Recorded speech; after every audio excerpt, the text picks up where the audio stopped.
Last month, I did something I hate. I opened my bank statement. Not because I thought I was broke, not because I was looking for fraud. I just wanted to see where my money went. And that's when I noticed it. 10 different charges. Small ones, $4.99, $9.99, $14.99. None of them hurt, none of them felt dangerous, but together, they were costing me more every month than my groceries. And that's when it hit me. I wasn't spending this money, I wasn't choosing it, I wasn't even aware of it. It was quietly leaving my account, without ever asking permission. My name is John, and I make videos about money not from the perspective of someone who made it big, but from the perspective of someone who's just trying to make it work. Because for most people, money problems don't come from one big mistake. They come from 1,000 small ones that don't feel like mistakes at all. And today, I want to talk about one of the quietest, most dangerous ones: subscriptions. Not the obvious ones, not the gym membership you never use. I'm talking about the ones that hide in plain sight. The apps, the tools, the free trials, the services that charge just little enough that your brain doesn't bother reacting. We live in what companies proudly call the subscription economy. Everything is cheaper up front. Everything is more convenient. Everything is just one click away. And on the surface, it feels like a win. You don't need to own things anymore. You don't need to commit. You can cancel anytime. At least, that's the story. But here's what they don't tell you. Subscriptions don't make money because they're useful. They make money because they're forgettable. They're designed to disappear into the background of your life, to blend into your routine, to turn active decisions into passive defaults. And when money leaves your account without forcing you to decide, it stops feeling like spending, it starts feeling like gravity. If you're watching this and thinking, yeah, but I'm just bad with money, I want you to pause right there. Because this isn't about discipline, it's not about budgeting harder, and it's definitely not about shame. This is about systems. Systems that understand human psychology better than we understand ourselves. Systems that know we're busy, tired, overloaded, and systems that quietly monetize that. In this video, we're going to break this down step by step. We'll look at how small subscriptions turn into big financial leaks, why companies design them the way they do, why canceling feels harder than it should, and why the people who can least afford it usually pay the most. Most importantly, we'll talk about how to take control back without cutting joy out of your life, and without turning money into another source of stress. Because the goal isn't to be perfect. The goal is to stop losing money to things you never consciously chose. Let me ask you something. When was the last time you actually added this up? Not estimated it, not guessed, actually added it up. Because here's the strange thing about subscriptions. We almost never do the math on purpose. We'll agonize over a $60 dinner. We'll debate a $300 jacket for weeks. But a 9.99 charge that happens every month? That slips right past our defenses. Why? Because our brains don't treat recurring expenses like real spending. They get filed into a different mental folder, the background noise folder. Psychologists call this mental accounting, but you don't need a textbook to understand it. Your brain hears $9.99 a month and translates it as basically free. So let's slow this down. Let's say you have a streaming service for $14.99, music for $9.99, cloud storage for $2.99, one productivity app for $7.99, another tool you signed up for during a free trial for $12.99. That's about $49 a month. Not scary, not dramatic, barely worth thinking about.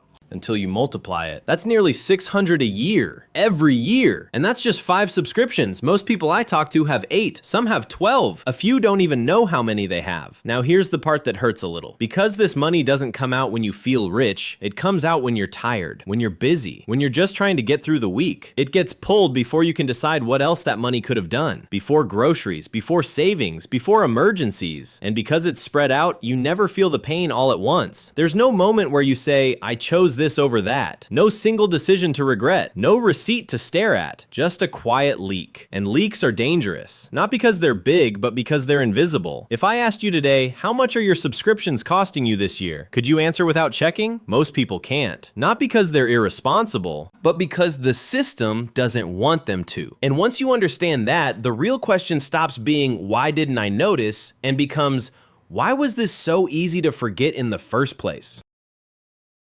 At this point, it's tempting to think this is all accidental, that subscriptions just happened to work out this way, that nobody planned it, that it's just convenience gone a little too far. But that's not what happened, because if subscriptions were really about convenience, they would be easy to leave, and they're not. Think about how you sign up. One click, maybe two. Sometimes your phone doesn't even ask for your password anymore. Now think about canceling. You have to log in, find the settings, scroll past things you don't recognize, click manage, then subscription, then are you sure? Then tell us why. Then are you really sure? That difference is not an accident. It's called friction asymmetry. Companies spend millions of dollars figuring out how to remove friction from signing up and how to add just enough friction to leaving that you'll say, I'll do it later, and later becomes next month, then next year. Then I've already paid so much. What's the point now? This is why free trials exist. Not because companies are generous, but because free trials turn an active decision into a passive one. You didn't choose to pay, you chose not to cancel. And psychologically, those are very different things. Paying feels intentional, canceling feels like work. And when you're tired after work, after commuting, after life, work is the last thing you want. So the charge happens at 2:13 a.m. quietly, automatically. No notification that says, hey, do you still want this? Just a receipt in your inbox you'll never open. And here's the part most people don't realize. For many subscription-based companies, the most profitable customer isn't the one who loves the product, it's the one who forgot about it, the one who doesn't log in anymore, the one who stopped using it months ago, the one who meant to cancel. That's why prices creep up slowly. $1 here, $2 there, small enough not to trigger alarm, large enough to compound quietly. And once you see this, it's hard to unsee it, because this system doesn't rely on you being bad with money. It relies on you being human, busy, distracted, optimistic about future you having more time. And as long as that's true, this machine keeps running. Not loudly, not aggressively, just efficiently. Even after you understand the math, even after you see the design, most people still don't cancel. Not because they're careless, not because they're lazy, but because their brain is doing exactly what it evolved to do. Let's start with something called the status quo bias. Once something becomes the default, your brain treats changing it as a loss. Canceling feels like giving something up, even if you're not using it. So you think, what if I need it later? What if I cancel and regret it? Keeping it feels safer than making a decision. Then there's the sunk cost fallacy. You've already paid for 3 months, maybe 6, maybe longer, and canceling now feels like admitting that money was wasted. So instead of stopping the bleeding, you keep paying to avoid feeling bad about the past. It doesn't make sense mathematically, but emotionally, it feels easier. And then there's the most powerful one of all, time poverty. Most people don't lack intelligence about money, they lack time.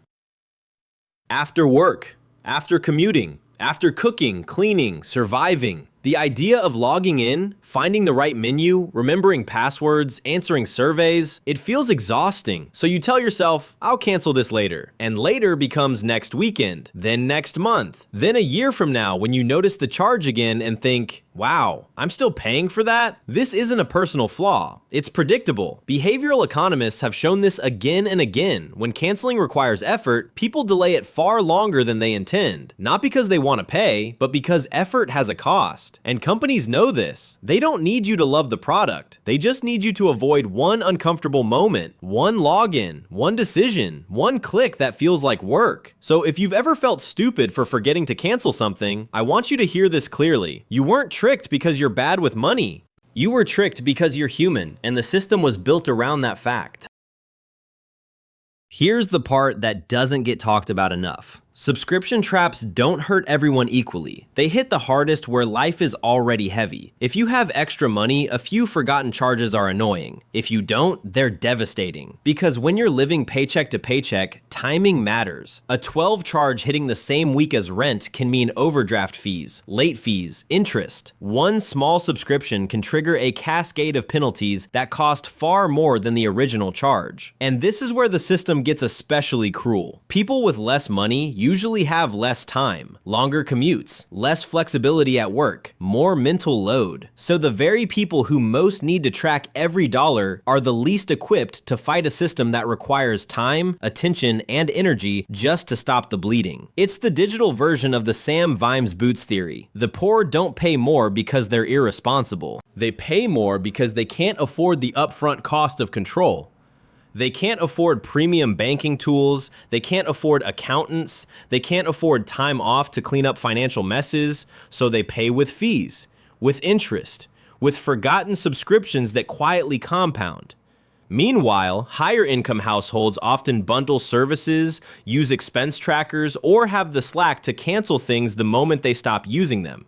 Same services, same prices, completely different outcomes. And here's the darkest part. Subscription companies know exactly who cancels and who doesn't. They know which customers forget, which ones delay, which ones keep paying even when prices rise. And guess which group gets targeted with special offers that lock them in even longer? The people already struggling. This isn't about blaming companies for existing. It's about recognizing that a system built on forgetfulness will always extract the most from the people with the least margin for error. And when you see it this way, subscriptions stop looking like convenience. They start looking like a regressive tax. One that doesn't show up on your paycheck, but shows up everywhere else.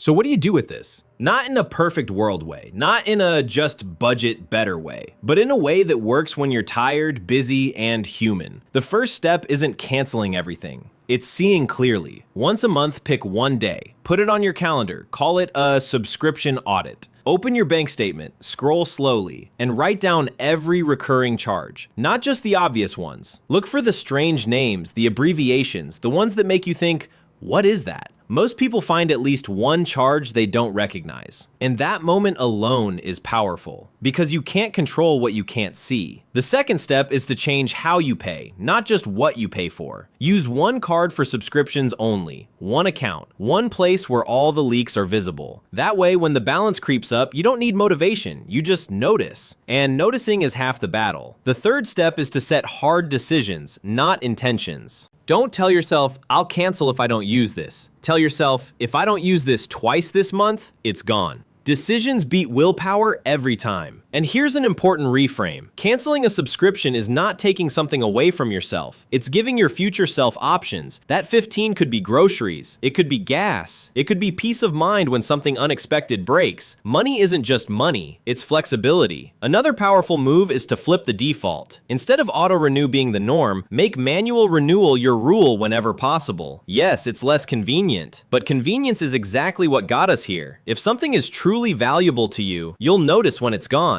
And if you don't notice, that's your answer. Finally, understand what this is really about. This isn't about being minimalist. It's not about depriving yourself. It's about choosing consciously. A subscription you actively choose every month is very different from one that survives because you forgot about it. The goal isn't 0 subscriptions. The goal is 0 unconscious ones. Because once you stop money from leaking quietly, something interesting happens. You don't suddenly feel rich. You feel calmer. You feel more in control. And for a lot of people, that feeling is worth more than any app they forgot they were paying for. If there's one thing I hope you take away from this, it's this. You're not bad with money.